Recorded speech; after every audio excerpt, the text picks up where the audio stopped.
Top ni masa khan kahung ki khoma note ho khawai ge dinga hi se kunong thakina tiu kong thaka ki khopna pan khale ka tha num tho kong pang dena a hile thogen dingin bak go to hile bang he suan la na lien pi kan ya hong ki khop jeng hi chkhok le ka sapu hile le hun mang di ho hel bak got pen chu bang ti dia ma akal wana chu khok le khok lo banga hilele nu te hon man hon lamango ingai thak le num ka sa abang che tale zigol doi sakna chang ka hi jekin kalung adama ki pa kom ka sa mabana chu a hi the a hi le ei gut lo lew chin le khok lo hi ti chu ko gen hi han la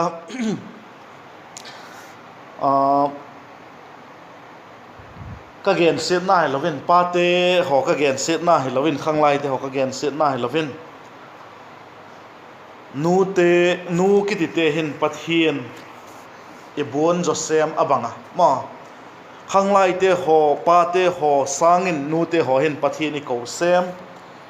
e bon sem abanga jiga chon tun ta ka hin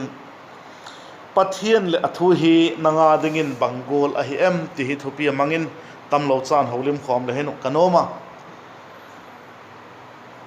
taksagama chun pate sangin nu te hi athasevako akingai sevako khanglai te sangin le nu te ho chu lungim na ding le a hauzo de ku abang seka jepha tak chu le taina ding dang umlo pathian kieng ma tin pathian belte pathian kote lahiwa jeka chon ithopi ringo chon pathian le athu hi nanga dingin bangol he em ti hi thopi mangin tamlo chan holim ning hi chanchin pha zon na jik bung som lenga na chang som le li be be phung siming ka chanchin pha zon na jik bung som lenga chang som le li be be phung siming ka ka thupiek tapo labol ole ka golte hin law Psalm numbers som le ko na le hong siminka Psalm numbers som le ko chang sagi ki patin chang som ting sim ding ka hi Psalm numbers som le ko chang sagi ki pata chang som ting pek za sagi le som ni le khatna no hi hong sim ding ka hi kati hilele vaksim khom le heno kanoma Psalm numbers som le ko chang sagi ki pata chang som ting apek number chun zasagi le som ni le khatna nui baksim khomitiu chang sagi ki pata chang som ting agingin simitiu le lalpa dan chu aphabukimin hinna achokhal sek in lalpa thuhiat sak chu adik in mimol ahi pil sek hi lalpa thunun na chu adik in thinlung akipak sak sek hi lalpa thupiek chu akichien in mitte ahi wak sek hi lalpa launa chu athieng tho in kumtung adai hi lalpa vai hom na te chu adik in adik suk hi sana thieng tho tam tak sang ale doi zo ahin khoi zu thieng khoi phanga wathalim sang ale thum zo ahi e bible sang sim naw che thiam theidin pan chanding che ton malai som pek tan la mitam takte pathian nei dan hi iat a hi le eu a to ki banglo tiding atama eu a to ki banglo ka tilai chule ei chang le inei dan i koi dan achum chum om theina laya jegol cho hi le nanga dingin nang nei danin bangol a hi em ti hi atang pi ikidot ding doyom ka sa khatna ding achon atang pi mi ten pathian anei danu adik chat chu hilo hilele pathian ala nei danu gen masading hi mitang pi te ka gen na hi mitang pi te pathian ala nei dan dik chat lo lele ala nei dan tang pi te chu gen ding hi point bangza the mung gen ding ka hi je chu nanga to ki bang kham ti kha ilakiat ding hen tin khatna ding a chon mitang pi te pathian nei dan chu buai huna pan pi tu dinga ko ding mi tam tak te pathian nei dan a hi je chu buai huna ei pan pi dinga ko dinga pathian nei mi tam pi tak mai a hi hundang ho a chu poimo kisalo hundang ho a chu pathian gel phaselo boina khat nei phat ei pan pi dinga ko ding ama chu ei pan pi zeng thei ikeng nai taw ma hi ti Bible le ei la zil sak he le he tu nei le inayu ala hi boi lo le chu pathian gel phalo boi phat le gel phasek mi a sek wa hi nang adingin pathian chu bangol hi am khatna mi te atang pi te nei dan hi apani na dinga chon damlo phat le ei sudam dinga ko ding mi khen khatte pathian nei dan chu damlo phat le ei sudam dinga ko dinga pathian nei mi tabpi ki a hi dam thei lai hi se lai le chu pathian chu he phalo het phang malaka nat thei na ding tieng ho le bol ngam nat thei na ding tieng ho le nengam nat thei na ding tieng ho le don ngam mi tampi ahin la adam lo pha tu le e sudam dinga asudam dinga pathian ko dinga nei mi ki tu hi sau pi gen thei le chom cha cha ka gen hi apathum na dinga chon in sung mi te ho le chala nau te ho ei mal som dinga ko ding apathian nei da no chu in sung le chala te a dinga ei mal som tu dinga ko dinga nei mi tampi ki tu hi pathian in ei la maki pat bang apoi mo em bang adoi em ti ngai tu lo mal som na don mai ei piek tiang ale lung kim zo lo ma lung kim ka lo ei mal som na chunga phun jeng pol mi be lo he pathian le athu hi nanga dingin bangol he am khatna te chon boi huna ei pan pi dinga ko dingin anayo panina te chon dam lo lai ei sudam dinga ko ding apathum na te chon in sung mi te ho le chal nau te ho ei mal som tu dinga ko dingin anayo hi je pathum te gol pathian nei je pathum te gol maya pathian nei khak chu hun tok lo a hi dik lo a hi katinuom a hi nu te ho chang le ki ngai se thon ding a hi ai lo le iti lo gol thil hun ding a hi pathian I ko tak le bangolin I pathian kha bangolin I koi skam ngai to leo chen je gol teng be ba ding ai pathian nei mi tam ma sing ai ama ho chu alung kim thei po wa akipak thei po wa apau chapna te ho le tui thei ngai lo hi ti het min lo ding ai pau chapna te ho le tui thei ma lo I pau chap le keu ge good jengol akilat honom sek ai je tak chu le la pau chapna la dot sek kha la pau chapna la sam sekte kha banga hi em ti kha ngai to thak ki le chen doyom ka sa hi mal som na ding be dam na ding be boy na te suveng ding be pa ko hi le chu akeu hunum ngai ding hi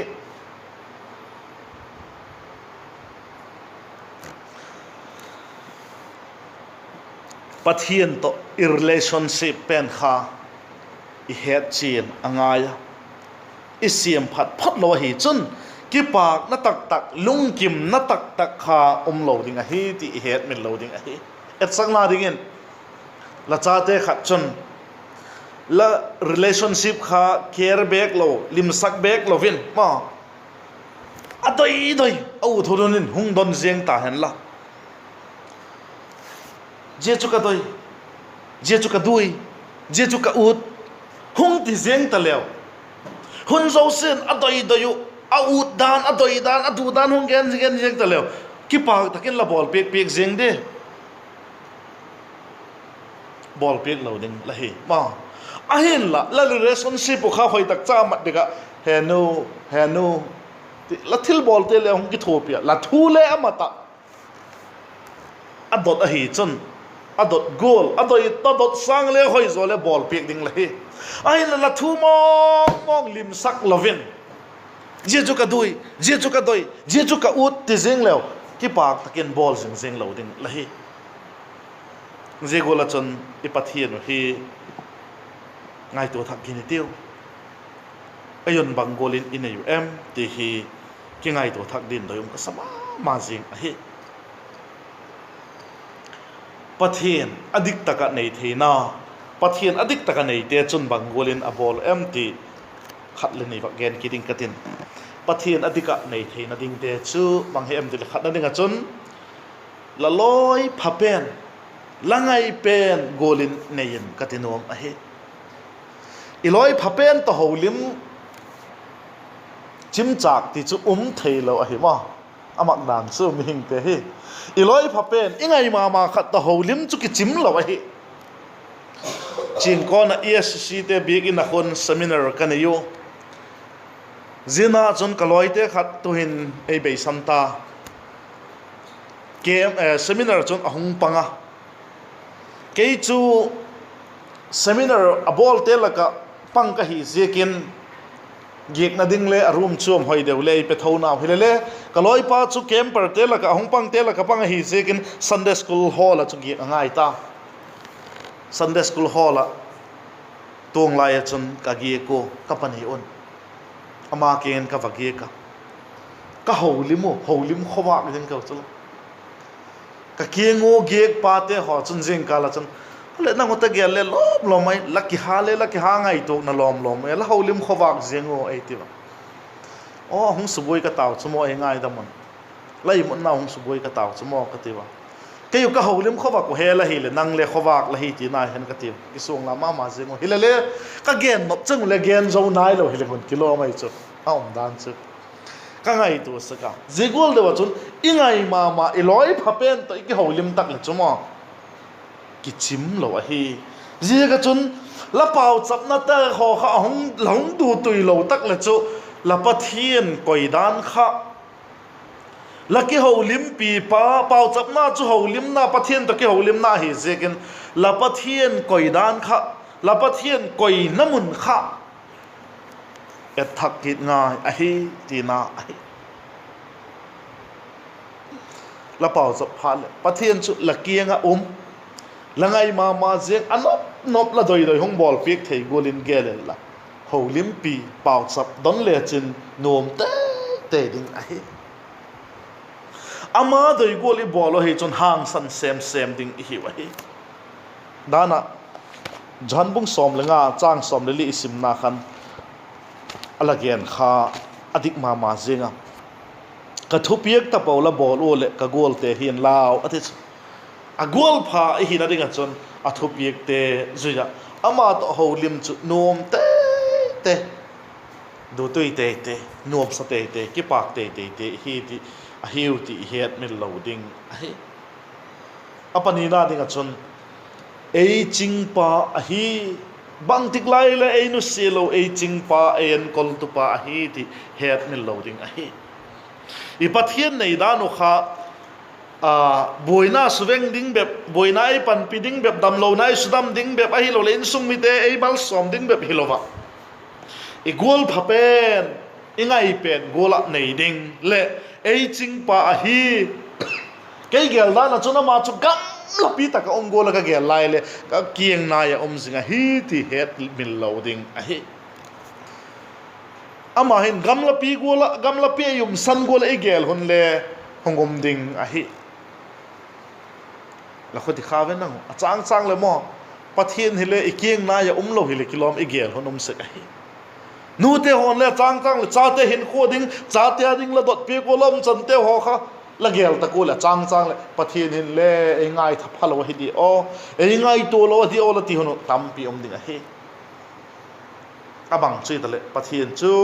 e chingpa sam number som ni la thum khona ge na e chingpa a he kieng nai om jinga hi ti kha het min loading a he tam bi ka ge nom hi le pathian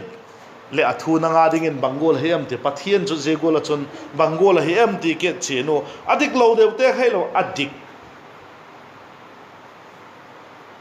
iloi phapen ingai pen iloi ngai pen gola koi ding le ei chingpa ei no singai lo hi ti he a i holim pi jing ding kadoi a hi panina ding again nom chu athu pathian hi lo athu hi nanga dingin bangol hi em ti hi chomchan ba gen ki tin ye chu athuin leong gen tho daing katin story khat ong gening katin pathian thu mi te hon ala tel danule pathian thu midang ten atel dan le pathian thu hilo midang ten atel danu le mal som na adon na tew le alungoi na le alungoi lo na tew agi pak naw le tingka lungoi lo chamel se zo agi pak naw le agi pak lo naw kha vak en le hin kanom hi chu het thein anigin thun thu het khak sa le hin tin thun thu khat vak genin katin je thun thu ke ti he true story a hi atak tak thil ala tung a hi kum tam tak che ta chun le kha ka sim do kha ka hi kum tam tak che ta chun mi hau sama ma jing khat hi a uma ama chun ai na sem te ho zo se chu Christmas hun hin loi lo pi tak mai thein an kung lo pi tak mai dingin ai na sem te ho chu a chil ta je an kung ne khom na ding thupi tak mai a sem be chi lovin je nek zo chun dokan dang table dang thupi tak mai a sema anek zo chun ana sem te ho chu puya je tak mon chun a chi pi ki ta tuni hin nangu hi thil piek thil thon piek hung penum ka hi thil thon piek hung penum ka hi la doi zok ko telon ki song la lo kein la doi zok ko telon ati table chun bible to sum neu khat hi akingin akoya bible hem a hi lo le sum cho hem atel dengun akoi pi ka how support mi how sama ma pa chun la doi zok ko telun ki song la ke ki win lang la doi zok ko tel zengun tin again pik ta ji again pik pha ta chun ana sem tu te hon adon hu naw alak naw athil tel tel chu bang hi em mi tile khat da dinga chun security guard pa chun a inveng to pa ti mo security apang pa chun bible wang chu kadoyin ahin la kasim thiampu kya dingin sum chu phazona ati paisa chu kilak ta bible chu alata pu ale ama ba na chun honen kol tu pa ahong ki pana honen kol tu pa chun hepu kazi adam lo ma zing kazi adam lo khok set khok back set je ka hi jekin sum chu ka poimo hilo lewang chu bible chu lading ka hi ahila kazi adam lo hi jekin paisa chu ka poimo zoi tin paisa chu akila kita abana chun an hon tu hon ahong tung ta an hon tu pa chun hepu thudik te ho sima thudik te ho mi kian again sonding chu kathan nop lam taka hi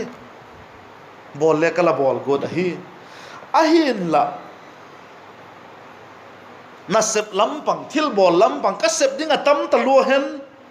kasim man po gen le ka gen man po kya dingin paisa chu phazon phachum zona tin ama chun le paisa kilak ta le bana chun adunung pen ning chun agan ching tupa naw pangcha hi gan ching tupa hun ang tungta gan ching tupa ke nga chun mi hau sapa chun nang le paisa ma hi ven timo la lak ding chu la tel ding chu la keng to thak chok na ding in lama lanu la pa te la su pi te ho to an tui tak ne khom me tui tak ne khom thein ring chun summa chu hi ven timo la tel ding tin mi hau sapa chun avak gena ahin la naw pang gan ching to pa chun ma genem tile hepu an tui tak me tui tak ken kon pi te nek pi ding chu kanom ma hi ama chun amau gama chun me tui pe na nei chu tu turkey iti mo ak sa gul gula turkey nei te hoi hi ken kon pi te ho turkey sa me pi ding chu kanom ma hi ka keng to le tu ka buhi aseta je tha sang ding chok na ding chu paisa chu ka poi mo mama hi a je sa ta hi je kin athak chu ka chonom thama hi ka poi mo in doi le ka doi hi a hin la ken chu kala doi zing chu bible hi je kin bible chu tel ding ka hi ati bible chu akilak ta a je chu kanun kaneu lain pathian thu hi song man tam san chi sang le man tam zo khoi zu khoi phang hung wa tha sang le thum zo hi ti elagen sa hi zegen ken bible chu telling ka ati khoi zu khoi phang wa tha ati pen hin again nom chu bang ma to ki hel nai lo again na hi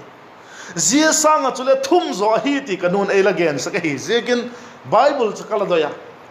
kadoi ma hi zekin bible chu lading ka hi ati bible chu kitel ta ale anasem tu dang te ho chun makasama ma zengo a eno akiti thu zik tu chun akena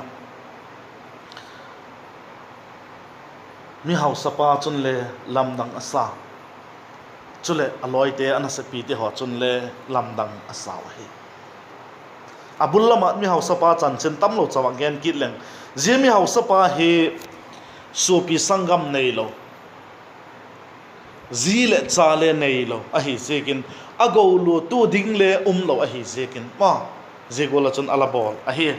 amang hele naw pang chun bible chu atela bible atel chu phet a hi le bible sunga chun envelope dak bom khat ala uma zidak bom chala doka a hi le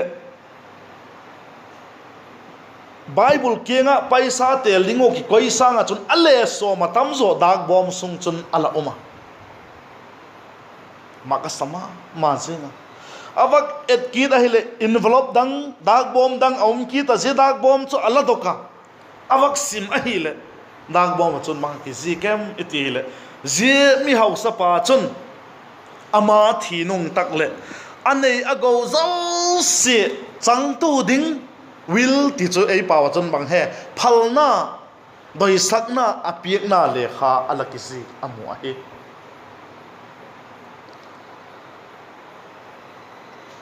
miao sapa nei le go zo si ho chu mi hau sapa nunga chu ama a chan dingin ahongom ta a hi ale je pha da chun naw pang chu ki pak ma in amit hitui ahung pota ahin la mi hau sapa chun zetaka i bible chang sim now psalm number som le kona chang sagi ki pat chang som ting ngai tak main a in sunga na sem te ho so si he ding chun ahung sim tha hi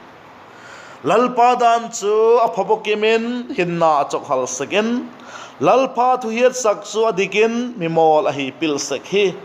lalpa thunun na chu adikin thinlung a ki pak sak sek hi lalpa thu piek chu ki chenin mitte a hi wak sek hi lalpa launa chu thieng thawen kumtung adai hi lalpa vai hom na chu adikin adik suk hi sana le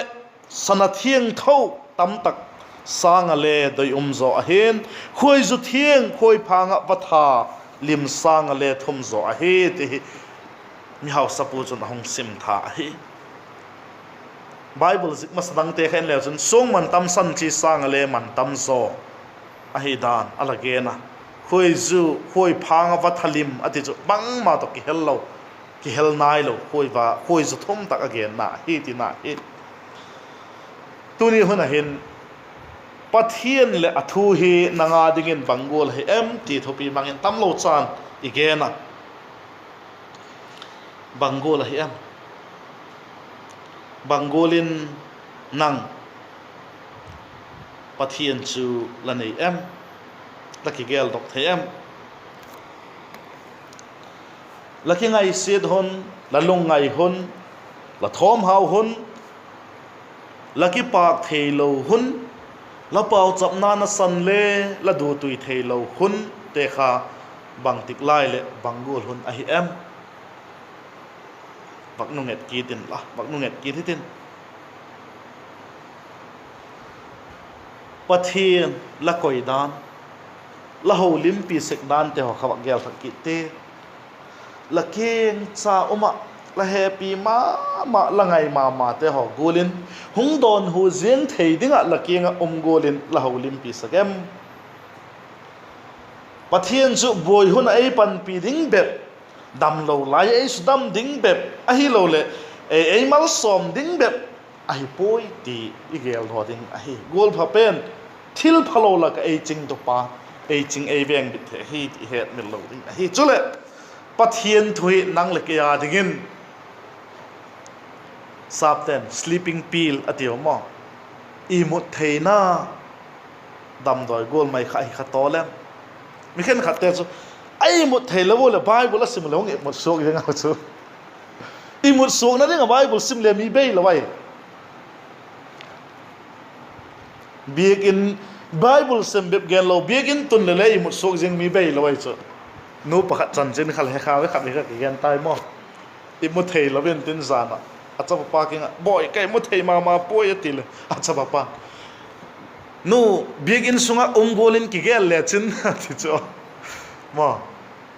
pathian thu iti ho begin iti ho kha je gol dan mai chu mat khak the mat loading a hi ti het na loading a hi nanga dingin sung man tam san chi sanga man tam zo khoi zu phanga khoi zu wa tha bang ma to ki hel nai lo sang le thum zo ahina em pathian iloi phagula neya ikieng nai cha jega hi ti he pathian thu du tuinan neya pathian thu tel te hon mal som na adon dan te ho gel dok thaka e te hon le zigul inayu ichanu mal som na tam tak mai nei naw hi thina dingin athui gen tel span chanding cheton malai som pi khan la chon hong gen ka den pau chop naw ning ka pau chop te happy na na dim zing ka bi ko le ka bel upa pathin hon bula ka dot na te ho le ngai thak pi ka la thu tunita ka nu te hong khom te ho kenga la gen nop te ho ke ma mang chan nang man la hong gen zo ta lamin lo pi cho hen la kengen ki pak thu ka gen no he nu te ho zo se nang ma ka koi dan te ho gel thak ki ta nang ma ka kieng na yo zing ei pan pi zing ei veng tu ei ching tu pa la hi ti he a nang ma holim pi na a nang ma to ke holim na du tui tak mai hin ko mang to thei dingin le